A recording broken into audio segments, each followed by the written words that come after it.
পাকা তাল দিয়ে এইভাবে একবার পিঠে বানিয়ে দেখুন। আজকে এই নতুন ধরনের পিঠেটা কতটা সুন্দর হয়েছে দেখুন, একেবারে নতুনত্ব। তো বন্ধুরা, তাল দিয়ে তো এইভাবে আপনারা একবার পিঠে বানিয়ে দেখবেন, একেবারে হবে অন্যরকম, অন্য ধরনের স্বাদ। তো বন্ধুরা, একবার বাড়িতে বানিয়ে দেখবেন, খেতে তো দুর্দান্ত হয় আর বানানো তো খুবই সহজ। তো বন্ধুরা, তাল দিয়ে তো এইভাবে পিঠে একবার বাড়িতে বানিয়ে না খেলে বুঝতেই পারবেন না যে এই পিঠের স্বাদ কেমন হয়। আর দেখুন ভিতর থেকে কত সুন্দর জালিদার হয়েছে দেখুন বন্ধুরা।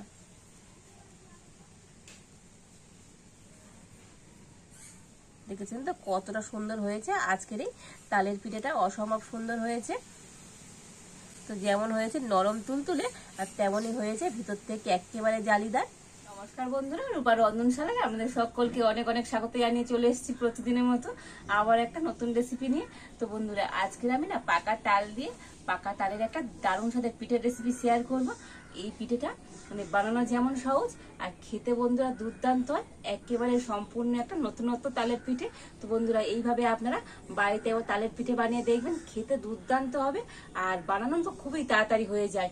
তো বন্ধুরা, আজকের আমি তালের এই পিঠের জন্য একটা এখানে পাকা তাল নিয়ে নিয়েছি। তো বন্ধুরা, আপনারা সঙ্গে থাকুন আর প্রথম থেকে শেষ পর্যন্ত পুরো রেসিপিটা দেখতে থাকুন। আশা করি আজকের রেসিপিটা তো আপনাদের অনেক অনেক ভালো লাগবে। তবে চলুন দেরি না করে শুরু করে দিই আজকের রেসিপিটা। তো আজকের পিঠের জন্য প্রথমে এখানে আমি এক বাটি শুকনো আতপ চালের গুঁড়ি নিয়েছি।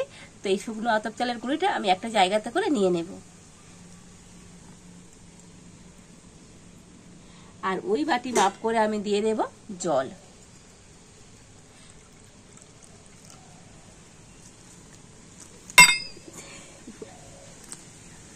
তো এখানে আমি 1.5 বাটি জল দিয়ে দিচ্ছি। তো বন্ধুরা, যে বাটি মাপ করে আতপ চাল নেবেন, তো সেই বাটি মাপ করে জল নিয়ে নেবেন। তো এবার আমি আতপ চালটা জলের সাথে একটু ভালো করে গুলে নেব। এখানে আমি না শুকনো আতপ চালের গুঁড়ি নিয়েছি বলে জলটা একটু বেশি লাগলো। তো আপনারা যদি ভিজে আতপ চালের গুঁড়ি নেন তো জলের পরিমাণটা একটু কমিয়ে দেবেন। তো দেখুন, জলের সাথে চালের গুঁড়িটা খুব ভালো করে মিশিয়ে নিয়েছি। আর এবারে আমি এটাকে ঢাকা দিয়ে মোটামুটি 10 মিনিট রেখে দেব। যেহেতু এখানে শুকনো চালের গুঁড়ি বলে আমি একটুখানি ভিজিয়ে রেখে দিলাম। তো আপনারা যদি ভিজে আতপ চালের গুঁড়ি নেন তো ভিজিয়ে রাখার মানে রেস্টে রাখার কোনো প্রয়োজন হবে না। তো ওদিকে চালের গুঁড়িটা অতক্ষণ ঢাকা দেওয়া থাক, আর এদিকে আমি এবারে তাল থেকে তালের পাল্পটা বার করে নেব। আজকে আমি তালের পাল্প বার করার জন্য এখানে একটা তাল ছানা নিয়ে নিয়েছি। তো এটা দিয়ে কিন্তু আজকে আমি তালের পাল্প বার করে নেব।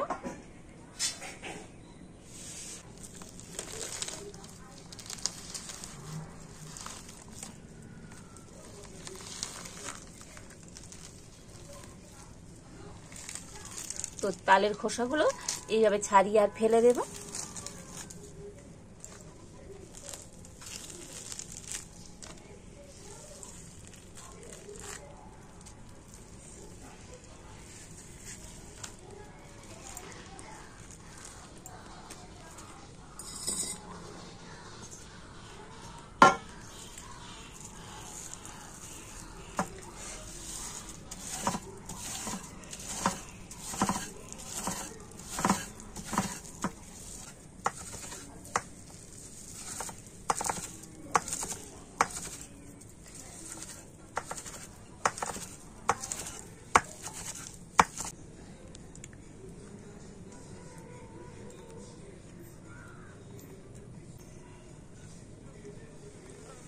আর এবার আমি একটা পরিষ্কার জাল নিয়ে নিয়েছি, আর তালের পাল্পটা এখন আমি জাল দিয়ে ছেঁকে নেব।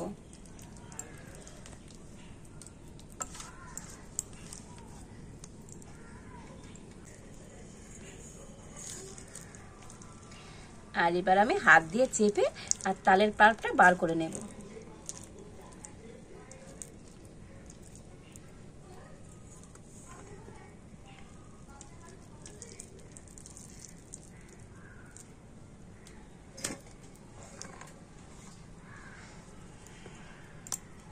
এবার আমি সেই চালের গুঁড়ির ব্যাটার থেকে ঢাকাটা খুলে নেব। তো মোটামুটি না এখানে আমি 10 মিনিট ঢাকা দিয়ে রেখে দিয়েছিলাম, মানে তালের পাল্পটা বার করতে যতক্ষণ সময় লেগেছে ততক্ষণ কিন্তু এটা ঢাকা দেওয়া ছিল। আর এবার আমি এর মধ্যে দিয়ে দেবো তালের পাল্প। যে বাটি মাপ করে আমি 1 বাটি চালের গুঁড়ি নিয়েছিলাম, তো সেই বাটি মাপ করে আমি এখানে নিয়ে নিয়েছি 1 বাটি তালের পাল্প। তো দিয়ে দিলাম।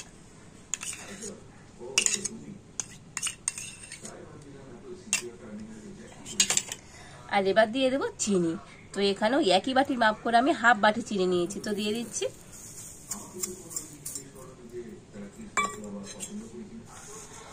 তো এবার আমি তালের পাল্প আর চিনি দিয়ে আবারও ব্যাটারটা খুব ভালো করে গুলে নেব।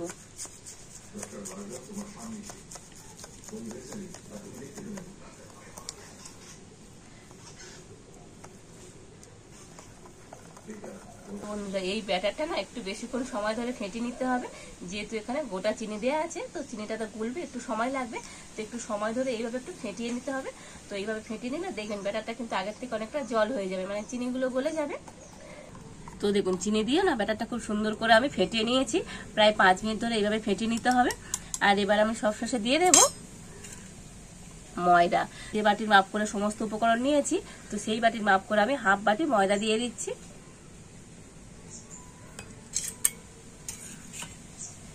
দিয়ে দেবো সামান্য একটু মানে অল্প পরিমাণে লবণ, আর দিয়ে দেবো খাবার সোডা, মানে এই চামচের 4 ভাগের 1 ভাগ আমি খাবার সোডা দিয়ে দিচ্ছি। তো আবার আমি সমস্ত কিছু দিয়ে একটু ভালো করে ফেটিয়ে নেব।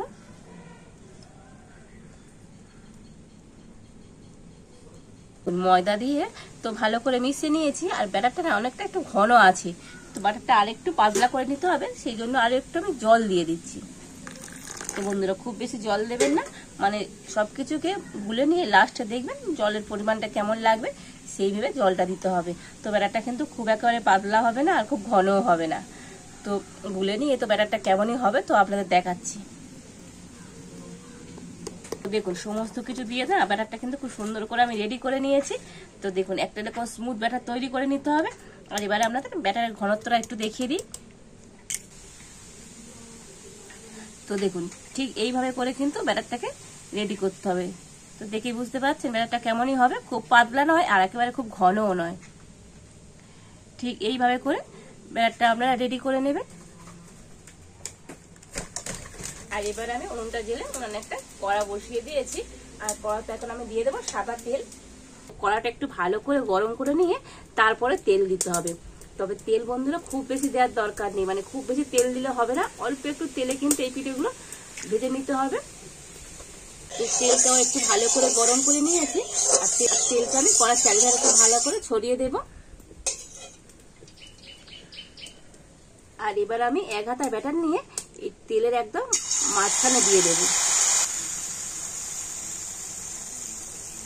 আর এই পিঠেগুলো না তৈরি করার সময় উনুনের জাল কিন্তু বন্ধুরা একেবারে কমিয়ে দিতে হবে, একদম হালকা জালে তো এই পিঠেগুলো তৈরি করে নিতে হবে, আর একেবারে কম তেল। পিঠেটা কিছুক্ষণ এইভাবে হতে দেব। তো কিছুক্ষণ হবার পরে তো এই ধার থেকে না আলতো করে এই হালকা করে তেল আমি এইভাবে খুন্তি করে উপরে দিয়ে দেব। তো বন্ধুরা এইভাবে না পিঠেগুলো একেবারে কম তেলে আর এইভাবে করে তৈরি করে নিতে হবে। তেল কিন্তু কোনো মতে বেশি দেওয়া যাবে না। তো এবার পিঠেটা আমি একবার উল্টে দেব। তো দেখুন পিঠের সাইডটাও কিন্তু একটু সুন্দরভাবে হয়ে গিয়েছে। তো দেখুন পিঠেটা উল্টে পাল্টে খুব সুন্দর করে ভেজে নিয়েছি আর তুলে নেব। তো বন্ধুরা এই পিঠেগুলো ভাজতে না সময় কিন্তু একদমই লাগে না, আর কত সুন্দর দেখতে হয়েছে দেখুন।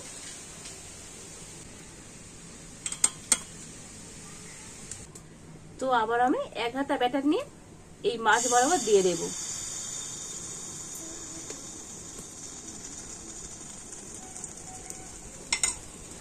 আর দেখেছেন তো বন্ধুরা কত কম তেলে তো এই পিঠেগুলো ভাজা যায়। তো মানে এইরকম কম তেলে এই পিঠেগুলো ভাজতে হবে। তবে উনুনের জাল কিন্তু একেবারে হালকা দিয়েই ভাজতে হবে। আর দেখুন একটু ভাজার পরে একটু সাইড দিয়ে এরকম খুন্তি করে অল্প অল্প তেল নিয়ে এইভাবে উপর দিয়ে দিয়ে দিতে হবে।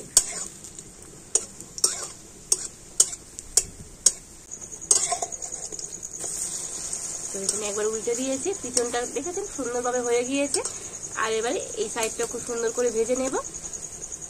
তো দেখুন এই পিঠেটাও খুব সুন্দর করে ভেজে নিয়েছি, আর এবার আমি তুলে নেব। একটু ভালো করে তেল ঝরিয়ে আর তুলে নিচ্ছি। কত সুন্দর হচ্ছে দেখুন বন্ধুরা, দেখতে কত সুন্দর লাগছে দেখুন আজকের এই পিঠেগুলো। আর এইভাবে করে না সমস্ত পিঠেগুলো আমি তৈরি করে নেব।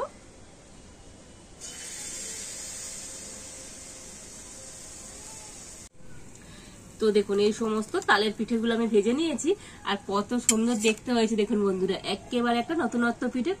তো দেখুন সমস্ত পিঠেগুলো খুব সুন্দর করে তো থালার মধ্যে সাজিয়ে নিয়েছি। আর আজকে এই নতুন ধরনের পিঠেটা কতটা সুন্দর হয়েছে দেখুন, একেবারে নতুনত্ব। তো তাল দিয়ে তো এইভাবে আপনারা একবার পিঠে বানিয়ে দেখবেন, একেবারে হবে অন্যরকম, অন্য ধরনের স্বাদ। তো এরকম নতুন ধরনের পিঠে আপনারা একবার বাড়িতে বানিয়ে দেখবেন, খেতে তো দুর্দান্ত হয় আর বানানো তো খুবই সহজ। তো বন্ধুরা তাল দিয়ে তো এইভাবে পিঠে একবার বাড়িতে বানিয়ে না খেলে বুঝতেই পারবেন না যে এই পিঠের স্বাদ কেমন হয়। আর দেখুন ভিতর থেকে কত সুন্দর জালিদার হয়েছে দেখুন বন্ধুরা।